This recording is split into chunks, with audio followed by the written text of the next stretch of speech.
Alors, pour tous les gens qui vont regarder cette vidéo, je pense que vous allez vous rendre compte que tout le monde autour de vous, et même vous, vous êtes en quête de vous-même. Vous avez soif de savoir qui vous êtes, vous avez soif de savoir où est-ce que vous pouvez aller avec votre vie, avec votre foi. Et je suis très contente que pour cette nouvelle saison et de l'émission Tout savoir, on ait une chronique spirituelle. Attention! On ne parle pas de religion, on parle de spiritualité et c'est un sujet que j'aime beaucoup. Avec moi, Jonathan Roy qui a accepté d'embarquer comme chroniqueur officiel pour la chronique spirituelle. Bravo, je suis trop contente. Et là, pour dire ton titre, tu es responsable de la foi dans un conseil de la région de la capitale nationale. Tu es responsable de la foi et avant, pour cette première chronique, là, avant de rentrer deep dans tout ce qu'on a prévu partager durant cette saison avec les gens, première question pour toi, c'est cette distinction que j'ai envie qu'on fasse entre la religion et la spiritualité. On va commencer par là. On commence par là. Oui, c'est une distinction qui est importante à faire parce que la spiritualité, c'est souvent mélangeant. Je rencontre souvent des gens qui disent « Moi, je ne suis pas spirituel, je ne suis pas religieux. » Mais pourtant, la spiritualité, c'est quelque chose que tout le monde a. Oui. C'est quelque chose qui est à l'intérieur de nous. Donc, la spiritualité, c'est quelque chose qui est à l'intérieur de moi, que je vis. Je pourrais dire qu'on pourra en parler plus tard aussi, de l'intelligence du cœur. Oui. C'est quelque chose qui se vit à l'intérieur de moi. Et cette spiritualité-là, elle doit se développer. Un peu comme mon intelligence de tête, où j'étudie des choses, je vais à l'université, je vais au collège, j'ai des cours, j'apprends des choses. Mais le cœur, c'est la même chose. La spiritualité se développe. Elle est là. Et comment je fais pour le développer? Et ça aussi, on pourrait en parler de plusieurs façons de développer la spiritualité. Et cette spiritualité, elle peut se vivre dans une religion et elle peut se vivre pas dans une religion aussi. C'est là qu'il y a une guéguerre entre les différentes pensées de la société. Ça se peut pas là que tu vives une vie spirituelle et que tu ne sois pas incorporé, attaché à une religion. Alors qu'il y a bien des choses qui se passent, on ne peut pas saisir le monde dans son entièreté. Exact. Il y a tellement de mystères à découvrir et souvent, il y a des choses qu'on ne comprend pas. La mort, on ne comprend pas les maladies, les guerres. On ne comprend pas, puis souvent, on essaie de le comprendre avec la tête et ça ne fait pas de sens. Exemple, le pardon. Le pardon, ça ne se comprend pas avec la tête, pardonner quelqu'un qui nous a blessés. Ça se comprend avec le cœur. Oui. Et comment on arrive à pardonner? C'est en faisant des exercices vraiment intenses de spiritualité pour arriver à pardonner quelqu'un qui nous a blessés. Et ces exercices spirituels que je fais pour pouvoir pardonner, bien, je peux le faire avec de la lecture, je peux le faire en discutant avec un ami, une amie, un guide. Je peux le faire aussi à travers une religion, à travers la prière. Et c'est ça l'important. J'ai même connu des gens qui sont religieux, mais qui étaient aucunement spirituels. Définitivement, très d'accord. J'organisais une fois un lave-auto à une église pour un groupe de jeunes qui allaient en mission. Et je lavais les autos à l'endroit où la dame se stationnait depuis 20 ans. Okay. Ça fait 20 ans qu'elle va à l'église, là. Puis là, la dame n'était pas contente, elle n'avait pas son stationnement. Oups. Et là, il a fallu que je lui dise, bien, je suis désolée, madame, vous n'aurez pas de stationnement ce dimanche. Elle est partie en sacrant, en criant après les élèves. Elle est partie vite, là. Puis en criant des choses que je ne répéterai pas à la télévision. Et je me suis dit, hey, ça fait 20 ans qu'elle va à l'église, mais elle n'est pas capable d'accepter des jeunes qui veulent changer le monde à cause d'un stationnement. Donc, on voit que la religion peut développer la spiritualité. Il y a des gens qui utilisent la religion, mais qui n'ont pas nécessairement de spiritualité. Définitivement. Et c'est tellement intéressant que tu parles de ton lien même avec l'Église. C'est sûr qu'on ne parle pas de religion, mais veux pas, ta spiritualité, tu l'as construite quelque part dans un environnement. Alors, parle-moi maintenant de comment toi, tu es passé, je ne dirais pas que tu es passé au travers de la religion, non. Comment tu as fait ton processus dans la religion pour devenir cette personne spirituelle, mais qui reste toujours ancrée dans sa religion?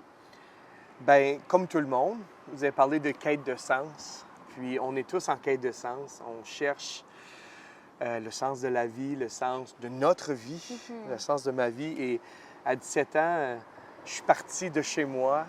Je viens d'un petit village du Nouveau-Brunswick. ça s'appelle Petit Rocher, 200 personnes.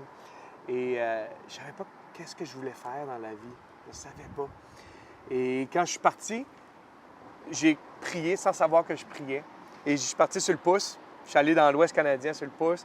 Et je me parlais à moi-même. Dans le temps, je pensais que je parlais à moi-même, mais les chansons, je parlais à quelque chose de plus grand. Une force plus grande que nous. Et je me disais, hey, j'ai besoin de savoir je suis qui.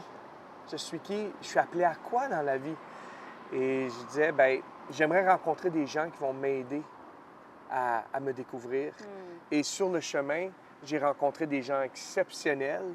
Et ces gens-là m'ont dit, tu sais, moi, c'est à travers ma foi que j'accepte les gens, que c'est à travers ma foi que je suis heureux. Et j'ai dit, bien, j'aimerais ça découvrir cette foi-là.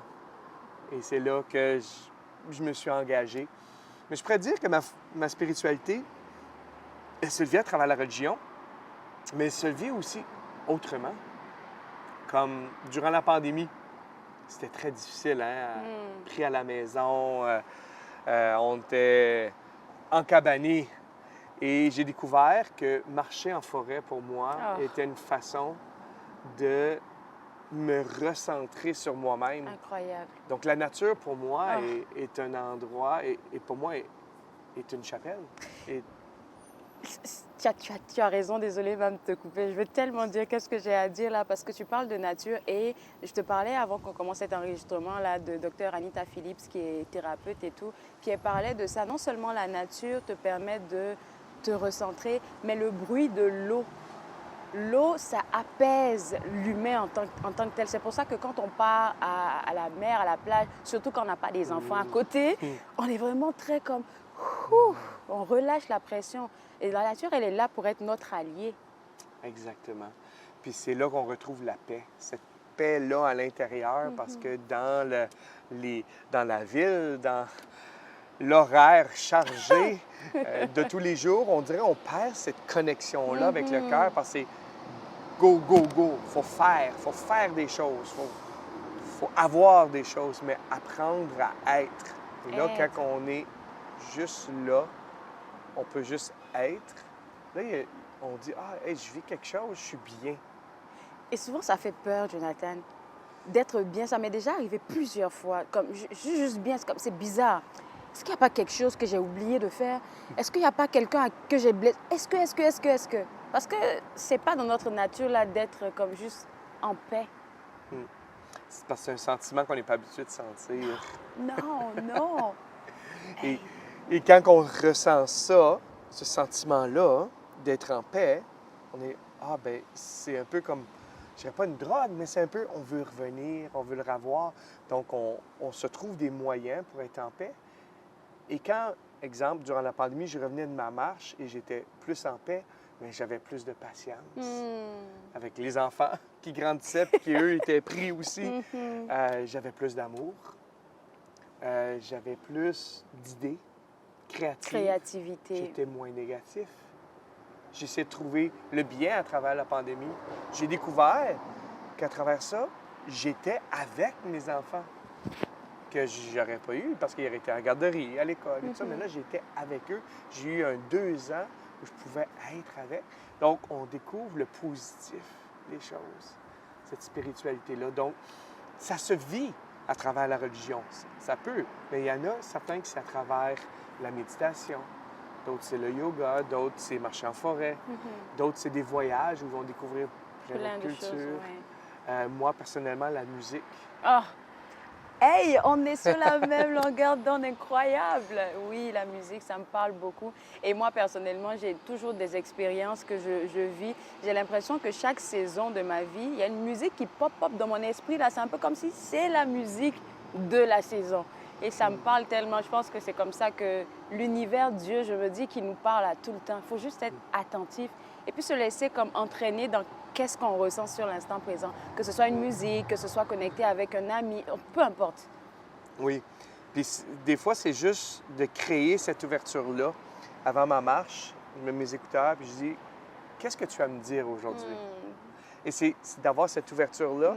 Et souvent, il y a toujours un message qui me permet de dire, hey, OK, bien, ce point-là de ma vie, je dois l'améliorer pour être une personne encore plus incroyable. Donc, ça me permet de faire ça. Ou je rencontre un ami, puis je dis, OK, bien, aujourd'hui, comment est-ce que je vais grandir? C'est juste d'avoir cette ouverture. Oui. Une ouverture, une relation. Et autre chose qu'on a discuté, peut-être subtilement, c'est comment vivre ses émotions. C'est un gros sujet. Je pense qu'on va en parler à la capsule numéro 2 de notre chronique spiritualité. Merci beaucoup, Jonathan. Très belle discussion. Ça passe vite avec toi. On va revenir pour la deuxième fois. Merci encore à toi. Ça fait plaisir. Alors, pour vous autres, j'espère que vous avez passé un agréable moment. On se voit juste après la pause. Et pour la saison numéro 2, j'espère que vous serez connectés pour la capsule numéro 2.